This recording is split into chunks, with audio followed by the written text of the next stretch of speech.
What's up, sweaties? It is episode 94 of Collider Heroes. I'm Jon Schnepp. Get ready to talk about the superhero, supervillain world of cinema and television and everything cool, comic book style. With us right now, let's get started. We got Robert Meyer Burnett over here. Well, hello there. Did you see that video with the head of Hot Toys about Star Wars Hot Toys figures online? You know what? I did not, but please fill me in. What did I miss? Wow, it's just, it was kind of like pornography for me. It sounds a little bit sweaty. Guys so talking sweaty. about 1/6 action figures and man. posing them and shit. Oh, yeah. All right, dude. Well, So you know, good. I'm definitely going to check that out, or just have Robert describe it to me in a very slow and sexual manner, and maybe then I'll watch it. You know who else is here? We got David Griffin. I'm so excited here. We're going to talk about Paste Pot Pete, the greatest villain of all time. I can't wait. So excited for You today. know what? I got to say that was truly one of the geeky highlights from last week when I started to talk about my pure hatred of Paste Pot Pete, and very innocently I'll do David Griffin. Wasn't he called the Trapster? Like, just such a beautiful sweaty nerd moment. I was like, you know what? It's my brother right here. That he actually knows that he's from the Frightful Four, that horrible, stupid group with the wizard and all those other idiots. Paste Who's Pot in the Pete. Frightful Four? Don't bag on the Frightful Four. Medusa was awesome. You got the wizard who just had a bunch of weird things he throw. Now you're floating. Get out of here, egghead. You had the giant dome. And what was the fourth guy? Was it Sandman? Now I'm blanking. Who was No, no, Frightful no. Four? Frightful Four. Paste Pot Pete was part of it, and that ruins it That's right all away. that matters. You know what? That's You know all that who's matters. here? Amy Dallen. That's Hello, right. we are the Frightful Four. Yeah, today, we are apparently. truly the Frightful Four today, and we are going to talk about some frightful events happening in the world. Right off the bat, let's get right into it. You know what the news is today. Ben Affleck is not directing the Batman. That's right. So we've all followed, is he going to do it? Is he not going to do the Batman film? But now it's definite. Ben Affleck has stepped down as director and will stay on as a producer, actor, and co-writer with Jeff Johns. Affleck stated, there are certain characters who hold a special place in the hearts of millions. Performing this role demands focus, passion, and the very best performance I can give. It has become clear that I cannot do both jobs to the level they require. Together with the studio, I've decided to find a partner in the director who will collaborate with me on this massive film. I'm still in this and we are making it, but we are currently looking for a director. I remain extremely committed to this project and look forward to bringing this to life for the fans around the world. Who will direct the Batman, and what does this mean for the DCEU? So, I mean, even as we proceed with our day today, other rumors are flying around the internet, which we will address in a little bit. They're horrible rumors. We don't want these rumors to be true. That's why they're called rumors right now. They're not facts. But what we do know is a fact right now is Ben Affleck has stepped off directing the film. I want to find out, what are your thoughts about him stepping off, and what does that pose for the DCEU? And let's start off really easy style, round table. Who would you like to replace Ben Affleck as director, Robert? Well, you know, look, directing a film is incredibly difficult, even if you're not starring in it. And when you're doing a comic book film like this that requires special effects and it requires you have to be incredibly focused to play a comic book character. It's a lot harder, I think, to do that than if you're directing yourself playing, I don't know, an intelligence officer or a criminal in your own hometown. Like, because he grew up in Boston, he could do the town. Right. I think it's probably a smart move on his part to not direct. But that said, I would go back to one of the greatest directors that's in Warner Brothers' stable. He's been with them since they released his sequel in 1982. It came out in 81 elsewhere in the world, but it came out in 1982. The Road Warrior, the sequel to Mad Max. George Miller, he's directed Witches of Eastwick for them. He did Lorenzo's Oil, which was not for Warner Brothers, but it's a fantastic film. And of course, he was shiny in chrome with Mad Max Fury Road, which is an incredible film that not only was it visually incredible, but it developed incredible characters, indelible characters, without lots of dialogue, without lots of exposition. It was just a beautiful film. And if you look at his career, he has I think he would garner the kind of respect from a fellow director in Ben Affleck to be a perfect choice to helm that film. Yeah, I love the pick of George Miller. He was also involved in directing a Batman from in 2008 with Justice League Mortal. They had designed everything. We're going to get a little bit more into that in the speculation round of this story. But George Miller would be a great pick. How about you, David? I agree. I think George Miller would be awesome. I'm going with Denis Villeneuve because that's one of my favorite directors out there right now. Sicario was my #1 film last year. Arrival's in my top 10 this year. I can't wait to see Blade Runner this year. That's right. We're in Yeah, 2017 this year. in October. Just visually, like if you've seen Sicario, if you've seen Arrival, even going back to like Prisoners or Enemy with Jake Gyllenhaal, you just know he captures tension so well. He can do action. Sicario had some fantastic action sequences in it. So I mean, he can do the quiet moments, but also the loud moments as well. I think he'd be a perfect fit for Batman. He's another amazing pick. Amy? Hold on. Huh.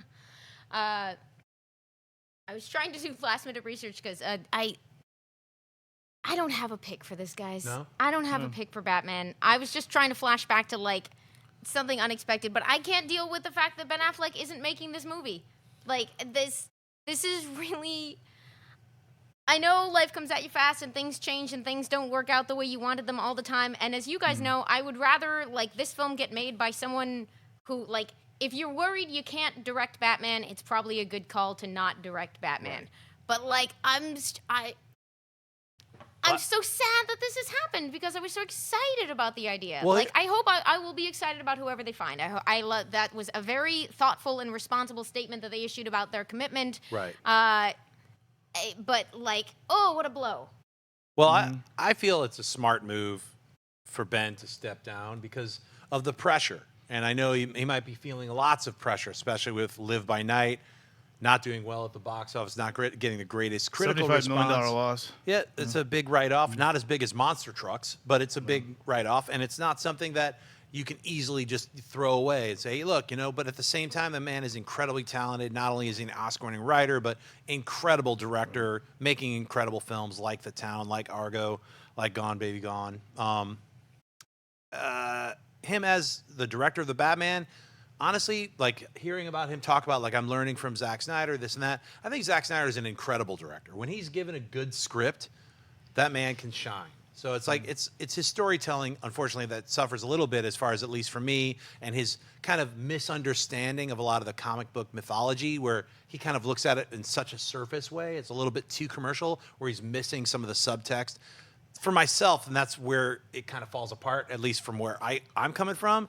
I don't think that would happen with someone like Ben Affleck, but at the same time, give me a break. He's acting in it, he's writing it, and he's producing it. Being the director is like a 2.5-year solid job every day without those other things to worry about, like, oh, am I playing Bruce Wayne right? Where am I supposed to be in the scene that we're shooting out of order? Also, I'm producing it. Do we have all the sets done? Are we this? And also, I'm writing it. Can I do a last-minute rewrite while you're trying to direct an entire giant green screen shoot with $200 million plus on the line? Everyone is looking at you. I do not say anything about it. I feel bad that he's not directing, but I also feel good that he, at this point, is like, look, I got to concentrate on all these other things, even if that's not true, and there's all this other stuff going in and out between. Like, remember, he was like, I don't know if we're going to do it. It depends on the script. Well, you're writing the script, I know, and all this back and forth kind of crazy stuff. My pick that I think that they would go with, would be a good pick, would be Scott Derrickson. He just did an incredible movie called Doctor Strange last year. Broke all box office expectations, dealing with incredible special effects setups. That whole backwards time stuff took months and months to figure out. He directed that movie flawlessly. To take a character, like a lot of people are like, who the hell's Doctor Strange? And now he's part of our lexicon. Everyone's like, I love Doctor Strange. To take a character that crazy and weird and make him relatable. Also, Scott Derrickson comes from directing horror films, comes from Sinister. Oh, what if he did like a Scarecrow? I'm saying Batman to me is a horror film. Batman's always been like a scary, creepy, weird character. That's why I love the Tim Burton Batmans, because it's using those elements of the scary midnight creatures, Catwoman, the Joker. All of his rogues gallery are nightmares. I think getting a horror director to do the Batman would be amazing, and Scott Derrickson is a pick. They're not doing Doctor Strange anytime soon, the sequel. So they got a lot of other things called Avengers: Infinity War. They got a lot, Captain Marvel.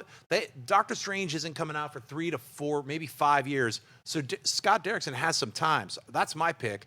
As far as, go ahead, Robert. Well, I was going to say, another thing that people don't take into consideration is when I was on set for Superman Returns and was covering that, Brandon Routh every day had a workout regimen that was insane. Like, you can see it on the documentary I did, and you have to do that every single day. And the physical toll that playing these comic book characters takes on one, because you have to stay in that kind of shape. You're working out hours a day. You have to watch your weight.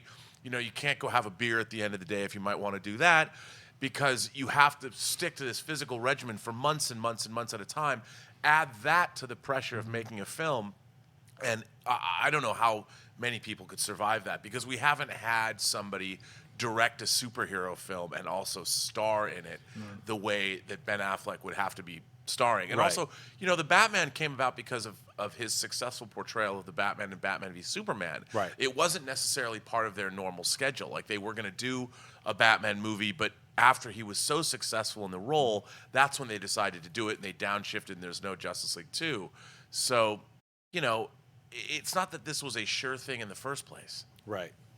Could this be a sign? I mean, Jeff Johns is now helming, co-helming the DC cinematic universe.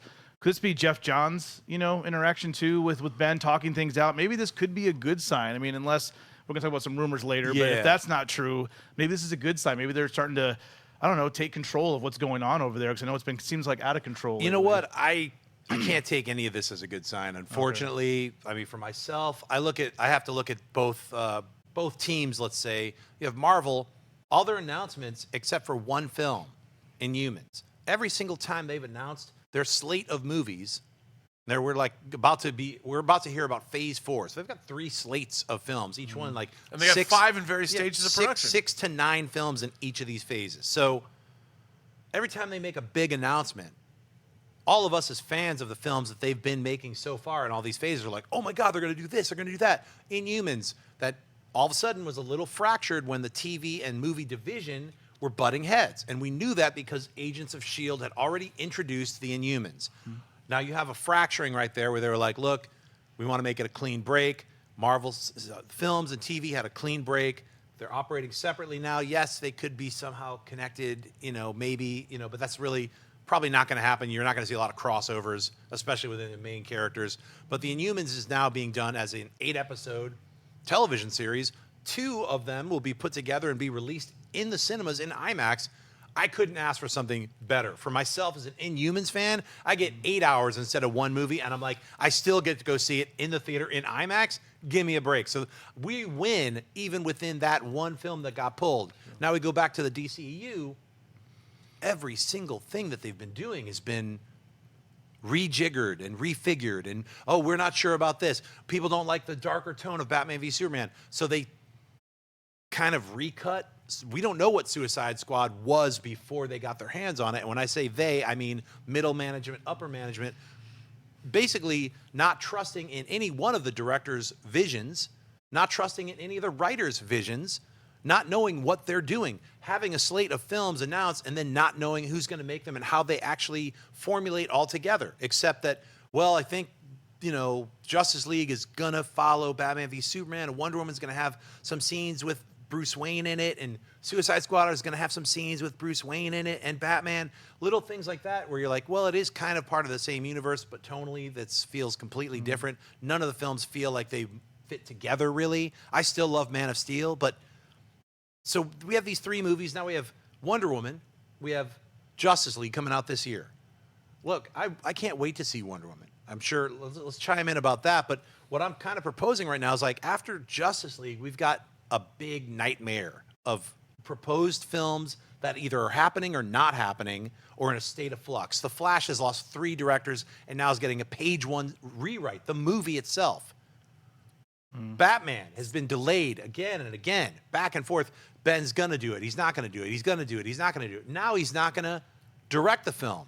Now we're hearing he's not going to play Batman anymore. That's the rumor that's going around. He's actually... And it's just a rumor at this point, It's a rumor at this point, but we're hearing it from some really well-trusted sources. So we're going to address it as a rumor, and we're going to start addressing that rumor by talking about the guy who was going to play Batman in Justice League Mortal, Armie Hammer. Now, we kept hearing about Armie Hammer showing up, hanging out with Jason Momoa, cooking some food and stuff, seeing these Instagrams from like a month and a half ago. You're like, he's buddying up. What's going on?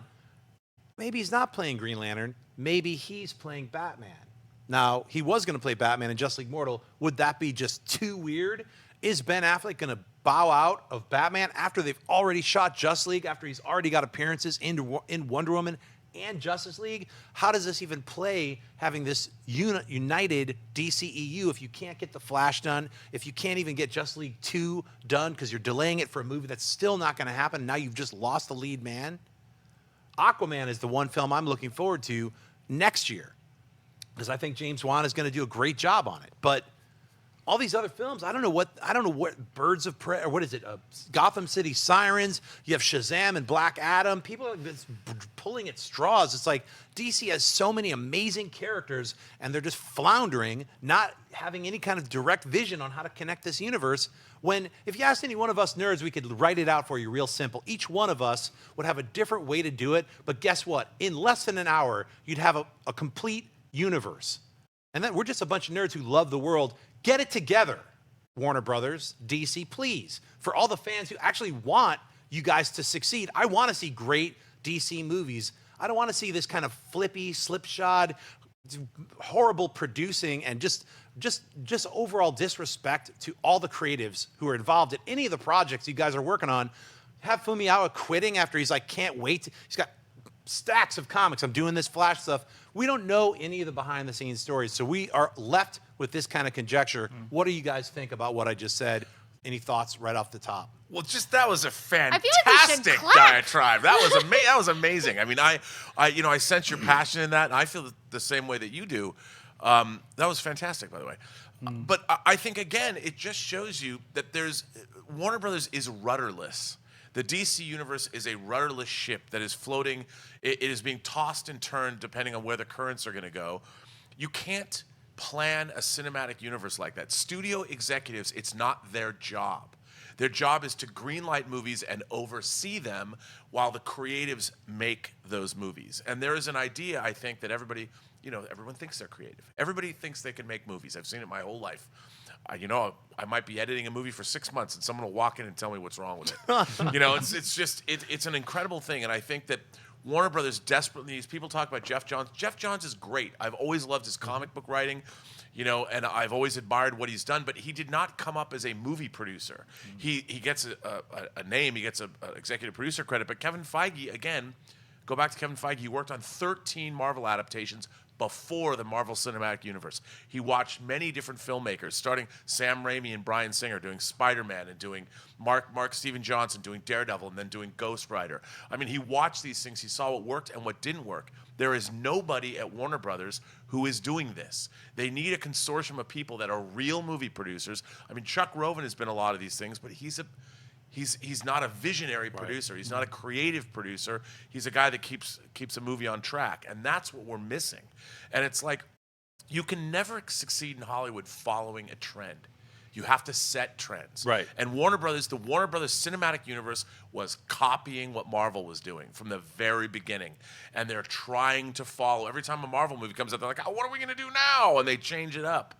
They've got to find somebody who has a vision for this, not a vision for each movie, but a vision for the entire universe and implement that vision. None of us wanted them to catch up. We just wanted good movies. None of us needed to have we'll cram everyone together in Batman v Superman, throw Wonder Woman in there. It's like none of us wanted that, and none of us needed that. What we wanted was Man of Steel, probably Man of Steel 2, then Batman, then Wonder Woman, then, Justice League. I don't know. I'm sorry. It seems like common sense has left the building when we just look at the process. Amy? I guess the thing that's helping me right now is to just try to zoom out.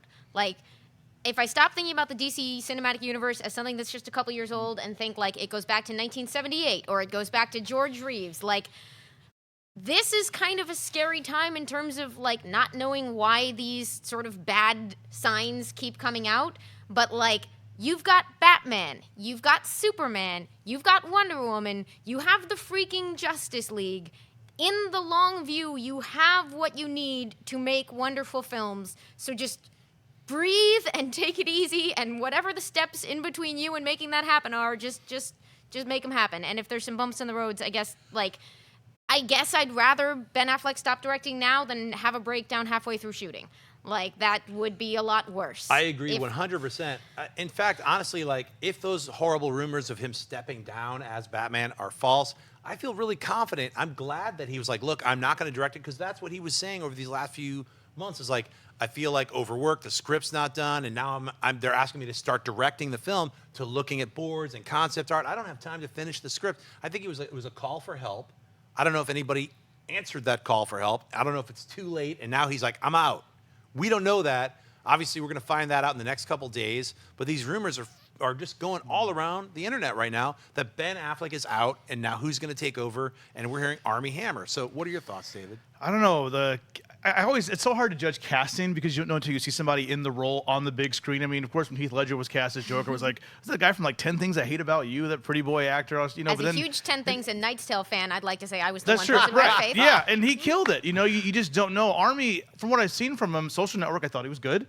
He was in Nocturnal Animals and Tom Ford's movie along with Amy Adams. He was good in that. He's very handsome, 6'4", built. You know, I mean, he's a gorgeous man. I can't deny that. But I don't know. Again, talk about range and acting. I've seen him do the Ivy League, you know, put together athletic build boy. I don't know if he can do more than that. Maybe he can in the right situation. Well, did I'm you just see? not sure. I thought he was fantastic as Ilya Kuryakin in Man from U.N.C.L.E.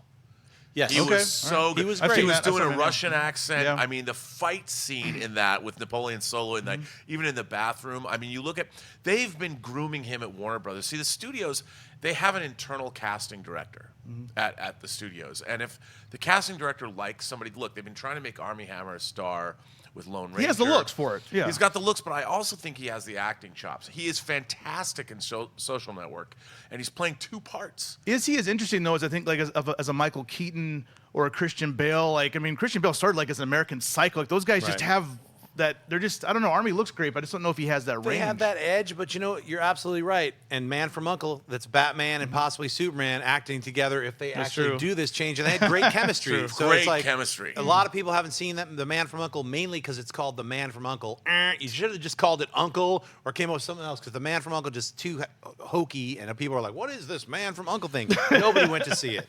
And it was a lot of fun. It's great. I mean, it's beautifully designed. But, you know, again, another thing is what you were saying. They're trying to chase. Warner Brothers is a corporately held, publicly traded company. They want to make money. They look at we look at what happened with Sony. They've got almost $1 billion write-down because the DVD and Blu-ray business, physical media is plummeting. Their movies aren't doing well. What Warner Brothers was doing, they're looking at how much money Avengers made, and they want to jump right to Avengers dollars. Right. Whereas they spent years building up those characters. Right. You had Iron Man, Thor, and you had Captain America movies, and then you put them all together with Avengers. And then you've got Black Widow, which was an offshoot of Iron Man. And so they built those characters up over time. And Warner Brothers, their first movie was, okay, they had Man of Steel. They were going to make a Superman movie. That was inevitable.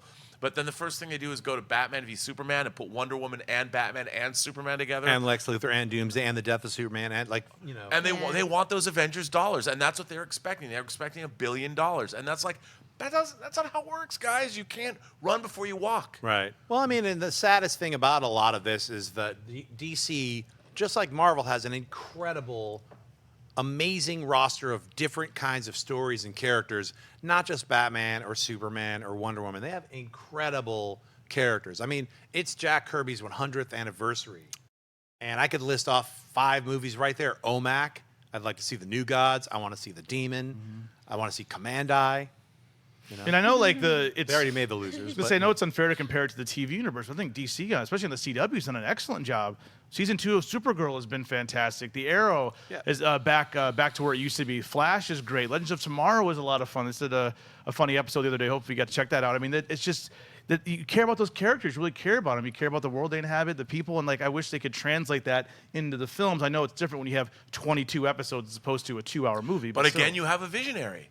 You Yeah. have Greg Berlanti and his Berlanti's team awesome, of writers, yeah. and he's interacting. I mean, he might spend 5 minutes with each writing staff, but he's still doing that. There is a But they've singular got a team vision. over there. Like Yeah, Guggenheim is Guggenheim on is several of them. Kreisberg, Right. Kreisberg. And there's a bunch of people who know those characters, people that have affinity for those characters, and that's why it's all working. Whereas everyone, and also what happens is the filmmakers are making these movies, and then they get interference and kickback from the creative staff who are responding to the fact that, it's too dark in Batman v Superman. Let's make Suicide Squad different. And Let's wait. We already shot it. Oh, it doesn't matter. Let's hire a let's trailer have company. to recut it. And I mean, that movie I mean, was. you can't make dumber things up than what's happening with our government. I mean, it's literally this is the kind of messed up stuff that's happening with the DC cinematic universe. It's hard to even make up. It's like if we were just saying this 2 weeks ago, people would be like, "Stop clowning around. That'll never happen." And We yet it's sat here happening. and said, of course, Ben Affleck's not going to drop out. We were sort of fake, like, freaking out about it. And Right. here we are having this conversation. Well, look, it's not the end of the world either. Like, everybody just relax. If Ben Affleck does drop out as Batman, it's not the end of the world. Guess what? Michael Keaton didn't want to do Batman forever. They had Val Kilmer. Then he didn't want to do the Ice Capades one, and you got George Clooney. And then that killed the franchise. Had to sit around for a couple years. Everybody's crying about where's a Batman movie? Bam, you got Christopher Nolan, Christian Bale. They made 3 really fun films, 2 which I love. And it's like, and then they moved on. And so that's the cycle that's going to happen regardless. I mean, that's just how it is. Actors move on from the characters that you love them playing. Look at James Bond. There's a ton of different Bonds. Pick your favorite. We've got the same thing happening with Batman. Unfortunately, it's happening in the middle of a bunch of other characters, story arcs, and the same actors, if that does happen. So, yeah, does it suck? Sure, it sucks. But I want to see a cool Batman movie. I know Ben Affleck's got a cool Batman movie in him, but is he going to be able to do it and execute it with the way the structure is, the checks and balances? Doesn't look like he's directing it. He wants a little bit more of that freedom. Now we're hearing if he's not acting in it, game over. It's all over. Is it a page 1 rewrite again with Batman? What's going on? We're going to find out. Any closing statements, you guys? Look, at the end of the day, we're talking about movies. We're talking about big budget, fantasy, superhero films. And it's not like we're dealing with, say, the Justice Department being rudderless in the United States. Right. I mean, if that were to ever happen, who knows?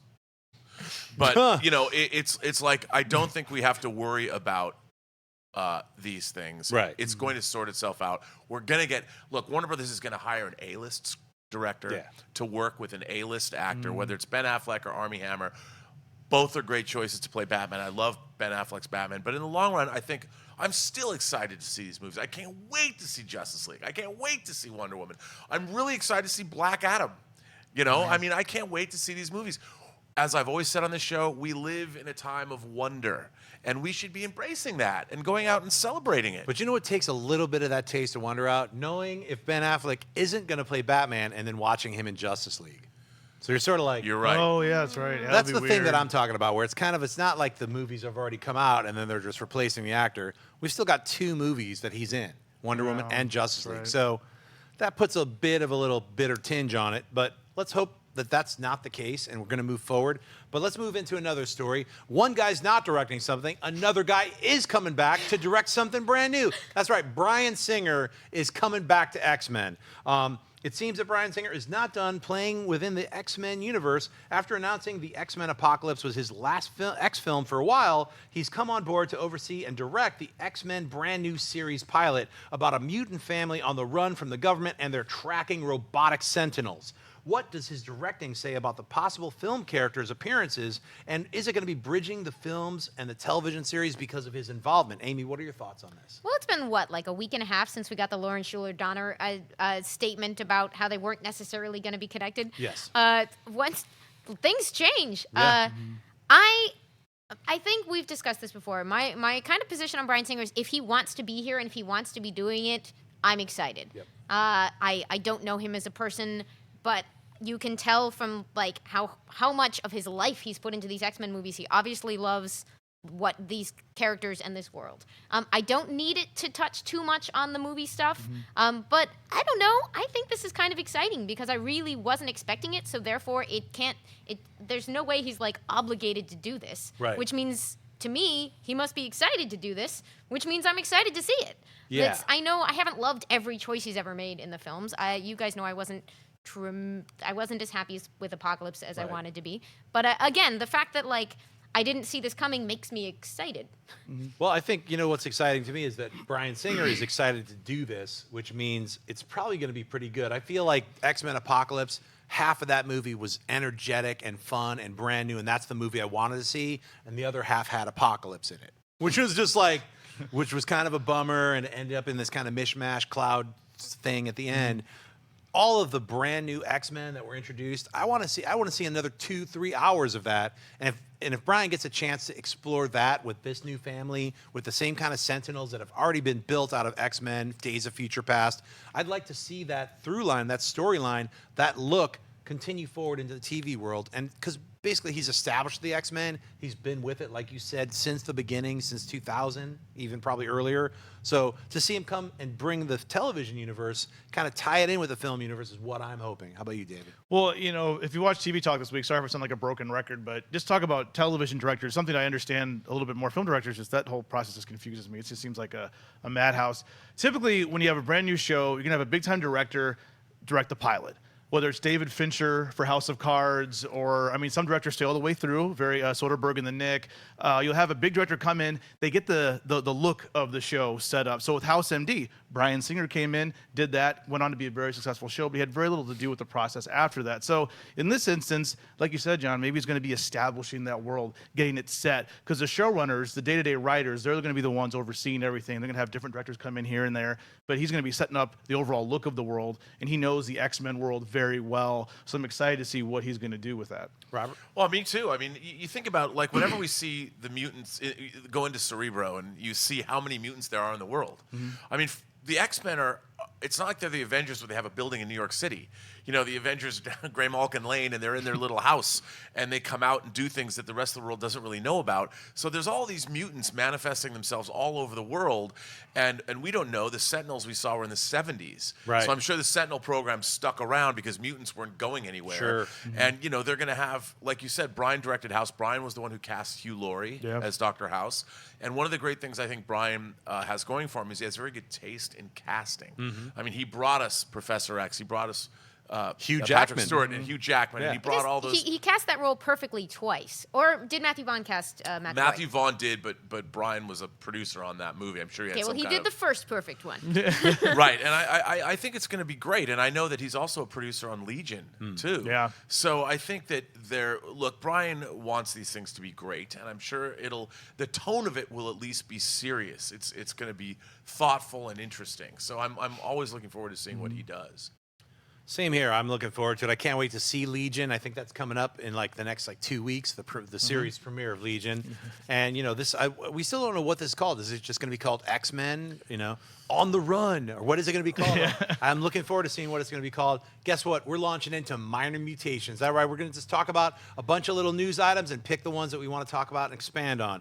Here we go. Number 1 on Minor Mutations, we got, is Elysia Rotaru in the Inhumans? People are saying maybe she's going to be playing Medusa. Is she cast? We don't know. We do know who did get cast, and that is Olivia Holt and Aubrey Joseph have been cast as Cloak and Dagger in the ABC's Freeform series. Very excited about that. Mon-El gets a brand new outfit in Supergirl. We'll see how long he sticks around. I don't think he's going to be around for long. Number 4, we've got Jerome is back in Gotham. That's right. I actually watched Gotham and liked it. I know, I got to pinch myself. But you know why I liked it? Because of this guy, Jerome. It's a very fun, energetic character, sewing his face on and such. Number 5, we've got Mantis has been confirmed for the now shooting Infinity Wars. That's right, the Avengers Infinity War has Mantis in it, as well as everybody else in the Marvel Universe. Number 6, we got Miles Morales is going to be Spider-Man in the upcoming animated Spider-Man movie. I don't know if we talked about that yet. I just want to nail that for you guys, that it's going to be Miles Morales, and I'm very excited about that. Number 7, we got Andy Serkis. That's right, joining Black Panther as the one and only Claw. Maybe he's going to turn bright red and have some kind of bizarre sonic device on his hand, or maybe he's just going to look like Andy Serkis. We don't know, but we're looking forward to that. And finally, brand new dropping news. We got sorry, I'm going to butcher the name. I can't even say it. Yawa Abdul Mateen the second is possibly being cast as Black Manta in the brand new Aquaman film. That's right. So James Wan is moving forward and getting the cast ready for what is going to be a pretty fun adventure film, Aquaman. What pops off to you, Amy? In that news? Y'all know I'm excited about Cloak and Dagger. I have no idea what that series is going to be. It's tough to imagine them disconnected from the rest of the Marvel Universe. I assume that it won't have that much in common with the Tandy that I know. But I can't help being excited. Cloak and Dagger have some really fun guest appearances throughout the Marvel Universe. They are feature characters in one of my favorite arcs of The Runaways, one of my favorite books from the last, I guess, about 10 years ago now. So yeah, just a lot of exciting casting stuff that reminds us that like good stuff is still on its way. Totally, Robert. Well, I'm with you on Cloak and Dagger. I've always loved Cloak and Dagger, but I always preferred when they both seemed to be like this sort of codependent, dysfunctional couple that like they couldn't even function without one another. Right. You know, and I just love the idea that Cloak was always really scared of himself, like what goes on when you go into me, and she was always kind of, this was early when Cloak and Dagger was new. Right. You know, and I always love that. And I'm wondering, is that what they're going to focus on? I mean, I love the fact, are they going to be like the Incredible Hulk and travel the cities of America and the world? And, With some guy named McGee chasing him. Right. I mean, right, wrongs. I mean, I love Cloak and Dagger. I can't wait for that. And of course, I can't wait. Aquaman really excites me. Yeah. I mean, I can't. I've always liked James Wan's work. I think he's an incredible director. I think he's the master of the jump scare. And I think he's wanted to do something like this for a very long time, to do an epic. Basically, we're going to get an epic sword and sorcery, fantasy, superhero movie on the high seas. Yeah. And I'm like, count me in. That sounds fantastic. I'm in. Yeah. You know? Gather your seashells. I'm going. I can't wait. I can't wait. David, what pops off to you? I'm really excited about Miles Morales in the Spider-Man animated film. It's coming out in 2018. Yep. I want to see, because remember like when Sarah Pichelli and Brian Michael Bendis first created the character, they had a Spider-Man crossover Yes. before this whole Sure. 616 and Ultimate Universe collided. Spider Island and all this madness. Yeah, all that. So I would love to see those two. Hopefully this does well in the animated form, and then we get Miles Morales on the big screen in the live action form. I'd love to see. I Miles think Can Morales I that's- live action. shout out some social media Oh, please, loveliness? yeah. Did y'all see? There was a little boy who was in a car accident, and he said basically like, "I'm gonna be fine because I'm Spider-Man," and somehow like his brother took a video or a picture of that or something and posted it online, and somebody passed it along to Brian Michael Bendis, and they put together a big Marvel care package for this kid. And so there are pictures of this kid sort of like with this giant smile on his face holding, like they sent him that crossover. They sent him Spider-Man, so both of the Spider-Men would be in it, and it's adorable. Go look it up. That's fantastic. For myself, definitely the surprise one for me is Gotham. You know, I've been hating on it since I probably started this series, Heroes, because I was just like, Gotham City without Batman, what the heck? That's like eating cereal without milk. That's like, you're crazy. You can do it, but you're missing out on something. It's the taste must go together. And for some reason, the last couple episodes, I tuned in because a lot of people were like, you got to check it out. Jerome's coming back. And I was like, whatever. I ended up watching the last three, and I was like, actually enjoyed them. I mean, they've got the Riddler coming back, or the Riddler's in it, but he's going to be in his crazy green suit. Saw that picture looked really Bruce, cool. Yeah, it looks actually cool. Bruce Wayne is slowly aging up. He's not a little 11-year-old little baby Phantom Menace crybaby, an Anakin crybaby. Yippee! It's Are actually you mad at an orphan for crying? Are you mad at an orphan not for an crying? orphan. I'm talking about just a little, not a badass kid. Bruce Wayne, a little sour kid. She's got to be angry. I'm seeing that come through. He's actually, I like his relationship with the young Selena Kyle. I like the way these elements are, and believe me, I've only seen these 3 episodes, so you can be like, you're missing out on all the, relax. Hang on a second. I'm catching up.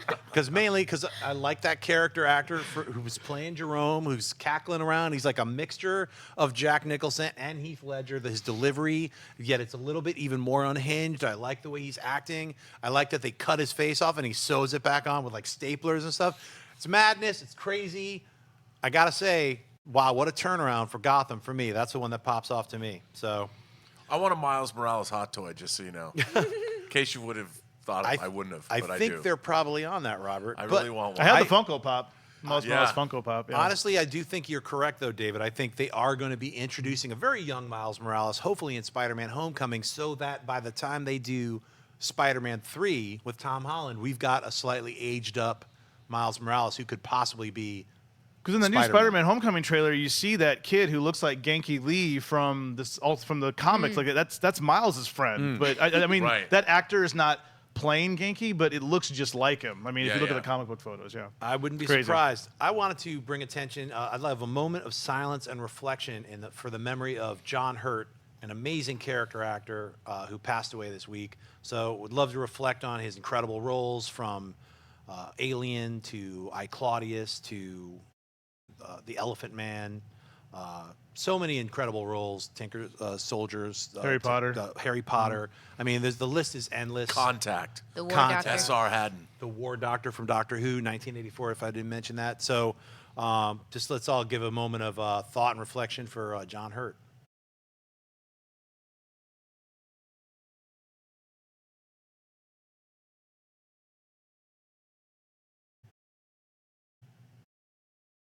And the greatest thing about people who are in the entertainment business is you can always go back and see a lot of their amazing performances.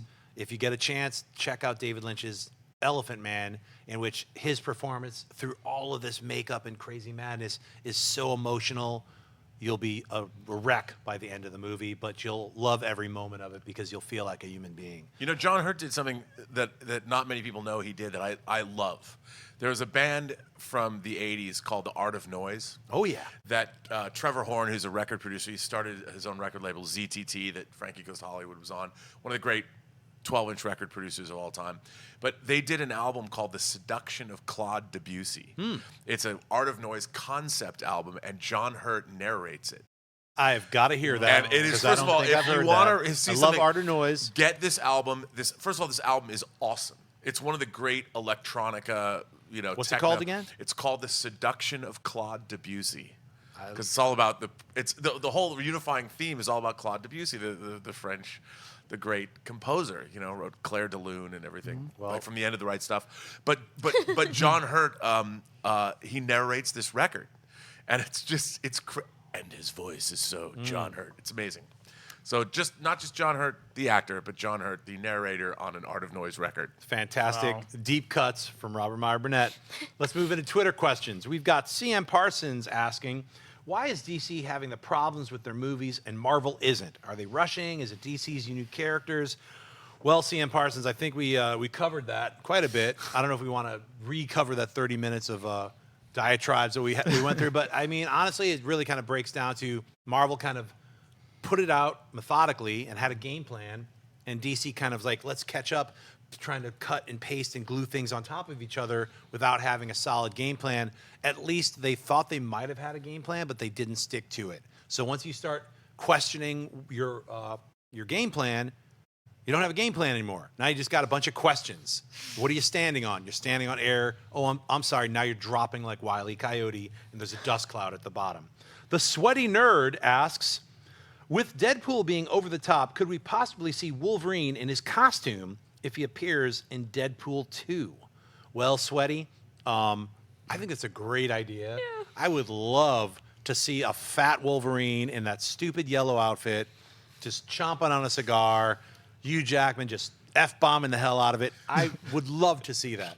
How about you? Same. I would love to. Every time when Hugh Jackman that cameo in Days of Future Past, it was. Am I getting that one right? No, I'm sorry. That's First Class. First Class. It was so good. I love him in that role. I want to see a new Wolverine.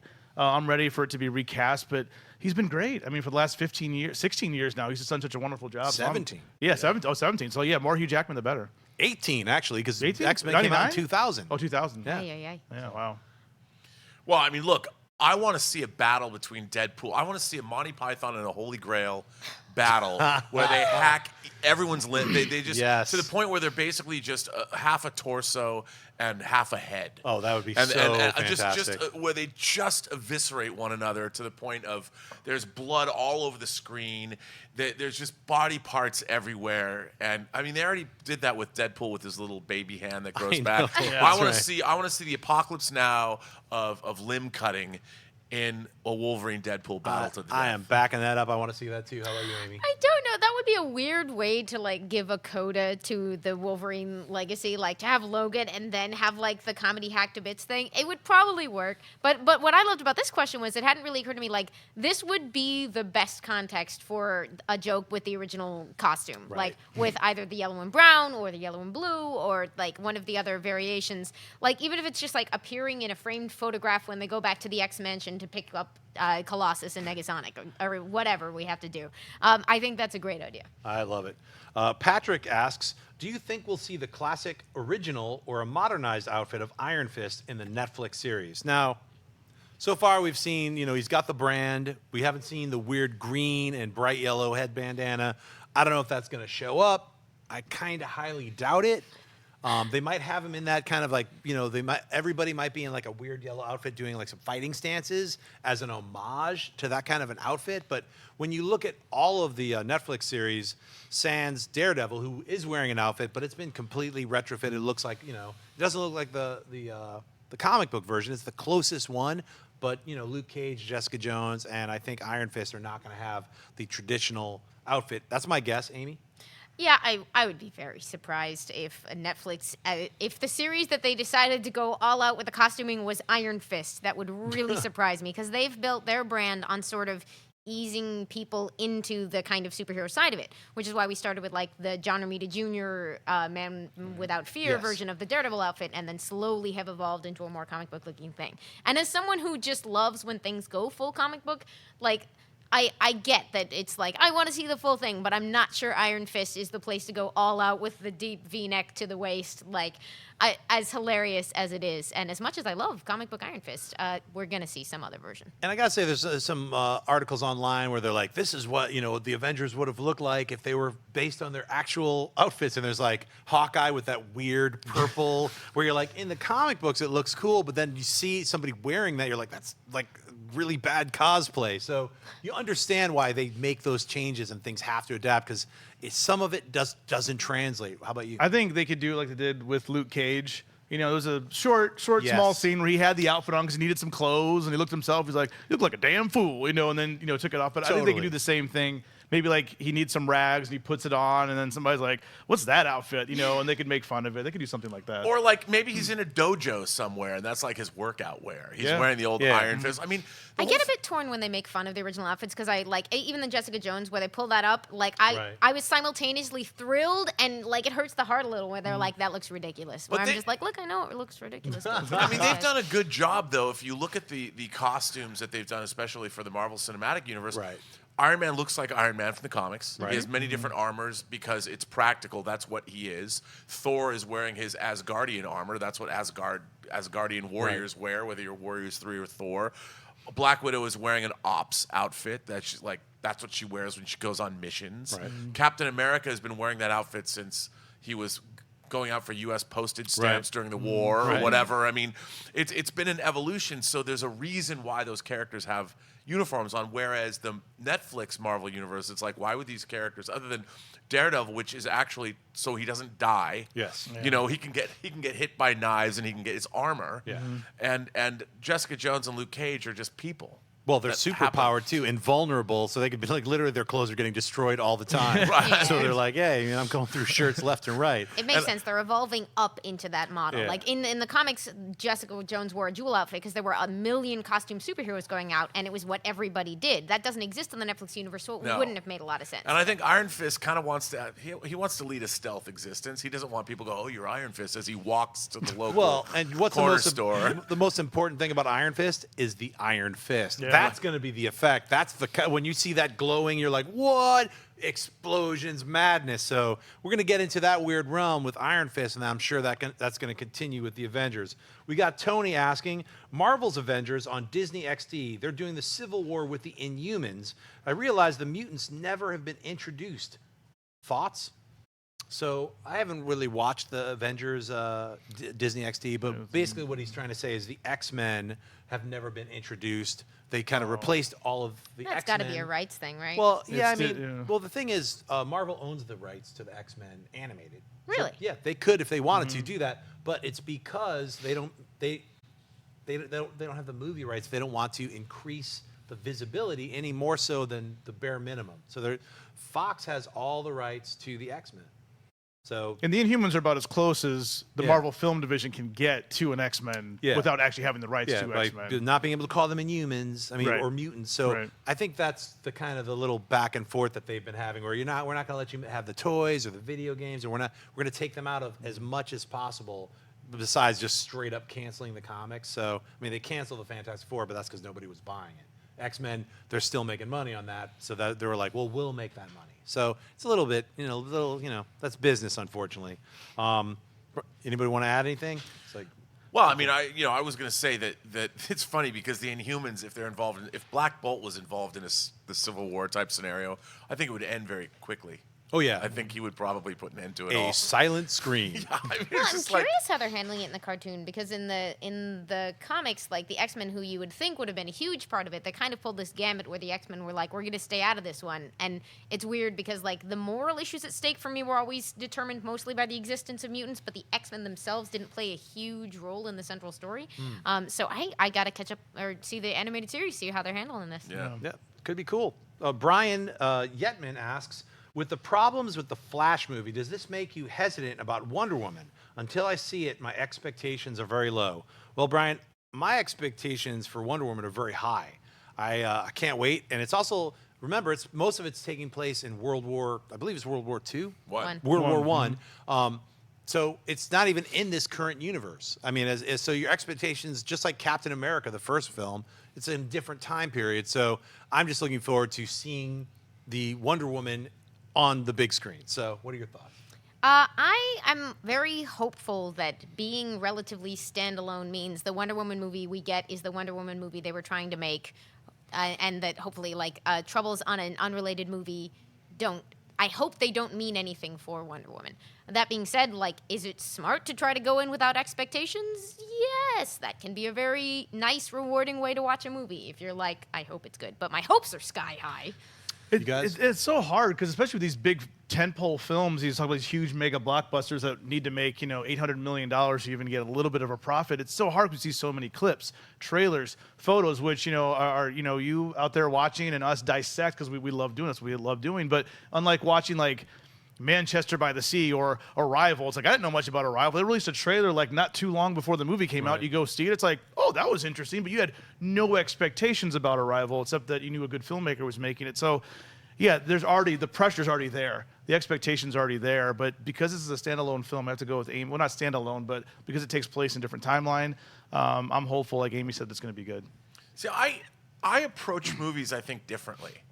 I know how hard movies are to make, and everybody that works on films, first of all, studios are committing, we're getting a movie that costs over $100 million, a Warner Brothers movie that's a Wonder Woman movie that's over $100 million. I'm going in with my eyes wide open and excited as heck to see this movie because why wouldn't it be good? The thing is, think about the movies that we all know and love. When I was growing up, I never thought a movie would suck before I didn't see it, or I hadn't seen it yet. You didn't have a sarcastic teenage phase? Well, no, but I didn't. But I still loved all this stuff. I mean, I've been a sarcastic teenager, but it never occurred to me that movies would be bad. I always went in and thought, "Wow, this is awesome that they're making this movie." Movies, I am a movies to lose. I go in and I want every single movie I ever see to be great. And frequently, most of the time, I will say in my life, I've been pleasantly surprised. Right. Or the movies have exceeded my expectations. John Wick. Yeah. No one knew anything about John Wick. It kind of flew under the radar. I loved it. Another Keanu Reeves movie nobody had ever heard of when I first went and saw it at Warner Bros. I did think it would suck because I'd seen Johnny Mnemonic. The Matrix. The Matrix was a movie that nobody knew anything about. And I went into that movie and my jaw was on the floor when I left. And I prefer to live my life that way. And I want every comic to be good. I want every novel to be good. I want every album I buy to be great. And I try and take the attitude that everything could be awesome when I go in to see it. Why would you... That's the way you should be. Yeah. I try to go, especially the big blockbusters, I lower my expectations on purpose.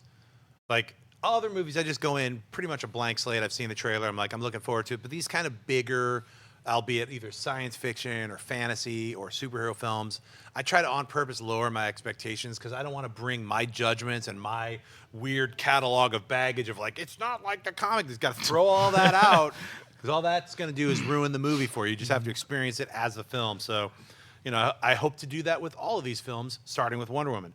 Jordan Pate asks, what are the chances of the Illuminati being formed in Infinity War? Maybe Stark, Banner, T'Challa, and Strange. I like that. I don't know if that's going to happen. I mean, they got 75 characters they have to service, as well as Thanos and his bozos. So, I don't know if you're like setting up the tribunal, so to speak, and the secret, meetings and stuff. I could see that happening, especially if they started off right off the bat. Avengers Infinity War, it's a closed door, a secret meeting with these characters in there talking about like, look, the gems or however they're going to start it. We don't know, but we do know it's going to be a giant, big IMAX film. So why not? What are your thoughts about the Illuminati? I think Illuminati should be a Phase 4 movie. Wow. You know, if not, I mean, whatever happens at the end of Infinity War has got to be not good. I mean, good for the audience, Sure. but not good for the MCU. And there has to be a response to that. I could see, whether it's called the Illuminati or not, I would see that's how you open the movie after. That's the beginning of Phase 4 when we see the last remaining of our familiar characters getting together to start, like, this can't happen again. And from out of the shadows, it's Ben Affleck, and he's like, I'm back. He's in Infinity War. I don't know. It is Infinity War after all. How about you, David? I think maybe because I think they're gonna. I don't know. I mean, I know that Robert Downey Jr. is huge. You know, he's the spokesperson for all the Marvel films, pretty much. He's a big star. But maybe they have a different Stark in there. Like, I like this guy's lineup because Banner, T'Challa, and Strange are newer. You know, I mean, Yeah. Banner I say because we haven't gotten a lot of him. Right. You know, it's because he was gone in Civil War. So maybe somebody else who's going to take up the Iron Man mantle, take over that role. I'd love to fill in for Tony. So if that's Williams, possible. get in here. Yeah, that's going to be a tough job. Whoever takes over for Robert Downey Jr. I agree. All right, sweaty question of the week. Here we go. Did you? Illuminati. It's an interesting notion. I can definitely see, like, they do have a lot of the pieces in place for it. If you lean too heavily on a, like, we can't let this happen again, we have to control things, you risk repeating some of the sort of notes from Age of Ultron. But on the other hand, they've got a lot of pieces in place, and it makes sense that, like, if Infinity War is a giant catastrophe and there's these crazy powerful things, that somebody might be like, we got to control this. So I could see some, like, significant glances between those characters as the setup for the next movie, now that we know that Infinity War is just one. Right. And we already have the Avengers has been broken and split into two groups. So that's how, whatever the Avengers is, we're starting off with like two separate groups. Maybe this third group can be formed. Sweaty question of the week we've got is from David Stevens. If you had been in charge of the DCEU from the beginning, what would you have done differently? Well, It's a theme this week, isn't it? yeah. I know it was going to get that heavy. Picked these questions earlier, and it got deep. Some deep weirdness. So, you know what? For myself, I think they started out the right way with, like, relaunching Superman, doing a Man of Steel, trying to do something a little bit different. I don't know how far back you want to go, but I'll just go back to as far as Man of Steel. I felt like that was an interesting start. And then from there, I would have done the Batman right away. And then I would have done Wonder Woman. Yeah. Then I would have probably followed that up by having a Man of Steel 2 sequel, or just call it Superman. Then I would have probably started Aquaman and The Flash. I would not have Justice League until I've introduced all those characters. And I would have done 3 movies a year. Because if I was Warner Brothers and I was, like, so concerned about catching up with Marvel, then I would have been like, well, our main goal at this point is that within 5 years, we're making Justice League, and Justice League is coming out. So how do we do that? We have 3 movies a year. We have Man of Steel, we have Batman, we have Wonder Woman. We have Man of Steel, we have Batman, we have the Aquaman. Then we have Wonder Woman 2, we have, The Flash, then we have Justice League. I mean, it would have made a lot more sense. You would have established the universe. Then you would have had those opportunities to, like, hey, we're going to make all of those a trilogy, but we're going to wait 1 year and go dive into the weirder aspects of the DC universe. We might do a Dr. Fate film. We might revisit Green Lantern. We might go with the Teen Titans. We might do all these different kinds of storylines. We've heard about Justice League Dark now for like 13 years, it feels like. Is that movie going to happen? I know an animated series just came out. Usually the animated series comes out first before they drop the movie. It's like, it's a testing ground. You're like, well, people seem to respond to that. Let's move forward with the live action version. Like to see it happen. Doug Liman is currently attached to direct that. Whether or not that's actually going to happen, who knows? That's the only thing that I find most distressing about the DCEU and even talking about it in any kind of a longer term form than Wonder Woman and Justice League and Aquaman now. But aside from that, I don't really have anything else to really say because everything just seems so sketchy and half-assed. To myself, it's like, well, I could at least look at all these other companies that have laid out a very strict and direct plan because they've got a plan and they're not flying by the seat of their pants, which is what it really feels like with Warner Brothers, unfortunately, and DC. Look, they could turn it around. It literally could take about 1 month and maybe daily meetings, maybe weekly meetings, but I'd probably say daily. You got to get your shit together. So daily meetings and figure it out, man. Get your 10-year game plan done. You've got an incredible universe. All of us want to see these movies. We want them to make sense. If you're going to have a cinematic universe that works together, it's got to work together. So Anybody want to chime in on that? My roadmap would look like yours, but slower, Yeah. I think. And not necessarily that you need to get all 7 characters established before a Justice League movie. That is tough, a tough call. But, like, I'm not sure launching straight into 3 movies a year, like, putting a lot of individual attention on these characters is really important if they're going to be, like, if you're hoping that most of them will be able to sustain solo films. And I would have been willing to wait. Robert? Well, I would have done what you're suggesting, but I would have started with the end point. I would have said, okay, we're going to get to Justice League, and in Justice League, we're going to have a threat that's going to be big enough to warrant the Justice League. I mean, in Avengers, you had Loki. Loki was a god, and you introduced Loki, and you showed us Loki before he became that big threat. But if we're going to lead up to, which would have to be Darkseid, you've got, if you started with Man of Steel, which they didn't have the DC Cinematic Universe when Man of Steel was made, but that's your beginning point, the same way Iron Man led to the MCU. Right. If you know where your endpoint was going to be, all of the films could inform that endpoint and build on what came before. Sure. Again, it's a plan. And then you would be able to pick directors or go after the talent that would want to be involved in those films, and you could tailor make them to your talent. You wouldn't have 3 different directors.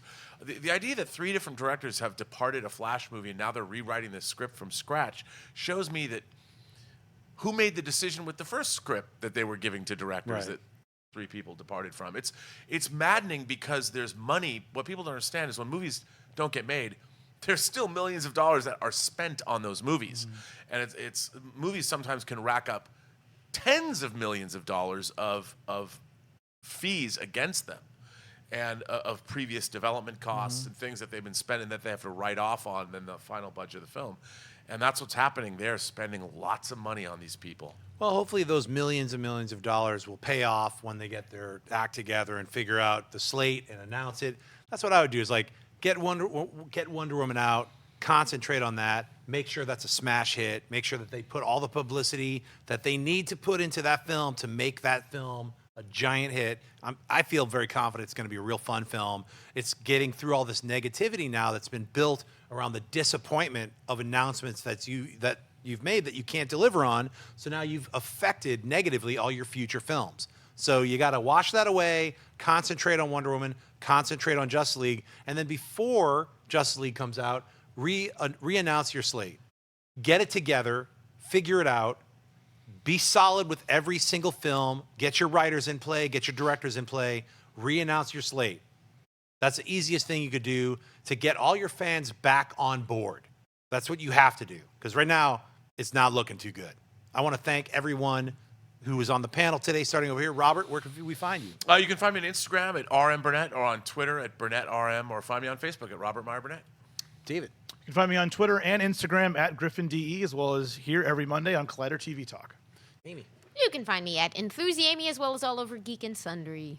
You can find me on Twitter and Instagram, just at Jon Schnepp, and check out my Slayer comic. It's ultra violent, it's crazy, it's weird. It's at comic book stores all around the world. Go buy it, enjoy some of that crazy violence. I'll see you next week, episode 95 coming at you. Hey guys, if you like this video, click the thumbs up button. Also, make sure you subscribe to our YouTube channel. It'll help you stay up to date with everything we've got going on here at Collider.